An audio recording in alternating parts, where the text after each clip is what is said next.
For decades, air superiority meant putting humans inside multi-million-dollar jets. But as platform costs rise, nations are reaching a physical and financial limit. Right now, military aviation exists at two extremes.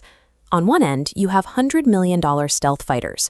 On the other, you have basic off-the-shelf consumer drones rigged for combat. This chart maps combat aviation by unit cost and platform capability. Air combat is moving toward the empty space in between. Legacy fifth-generation fighters sit in the top right corner.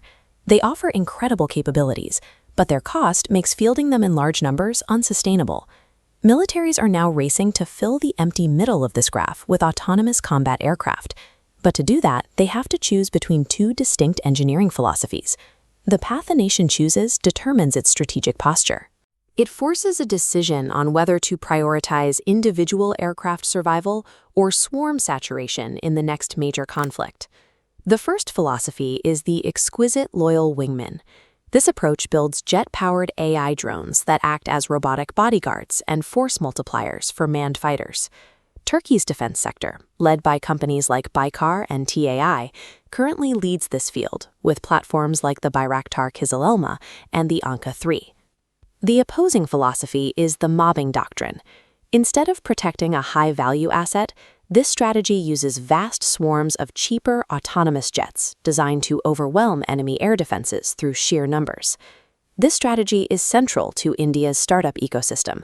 Flying Wedge Defense and Aerospace, led by CEO Suhas Tejaskanda, recently unveiled the FWD Supreme program as a direct application of this swarm logic.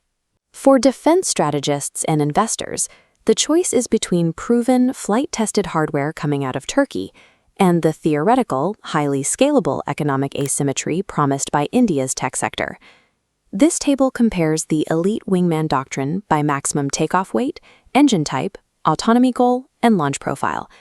The Kızılelma row highlights performance, an AI 322F afterburning turbofan, ASA radar, and internal weapons bays for beyond visual range combat.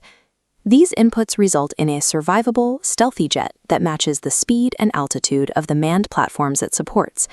However, there is a trade-off. These drones carry a high development cost. They remain too valuable to be treated as truly expendable in a high-attrition, drawn-out fight. Then there is the TAI Anka-3. It utilizes a tailless, flying-wing stealth design, with a 6.5-ton maximum weight and a 1,200-kilogram payload capacity. That structure allows it to conduct 10-hour date-strike missions into heavily defended airspace, relying on its stealth profile to reduce detection risks. Yet, these wingmen share a critical requirement with the manned fighters they protect. They still rely on traditional, vulnerable concrete runways to launch and recover. FWDA's approach focuses on a smaller footprint. The FWD Supreme family ranges from a 250-kilogram light demonstrator up to a 1-ton heavy variant. The core logic of the Mobbing Doctrine is cost.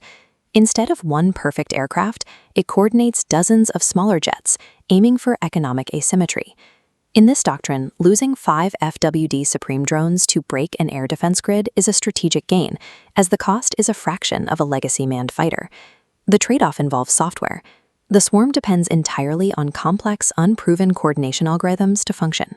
If a central software failure occurs, or if the network is successfully jammed, the entire swarm mission can collapse simultaneously.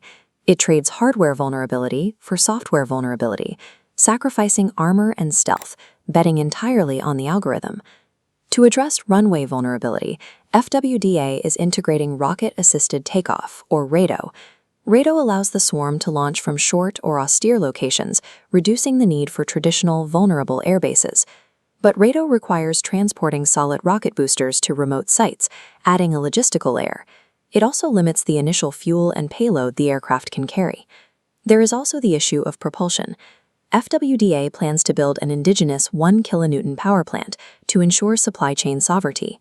Developing reliable jet engines is historically difficult. This makes the targeted maiden flight in late 2026 a highly ambitious goal for a startup. Finally, the swarm requires an ISR backbone. FWDA points to their Kaal Bhairava E2A2 to feed real-time targeting data to the Supreme drones. Success requires a precarious ecosystem. Vulnerable spotter drones, unproven jet engines, and complex remote logistics must all work flawlessly.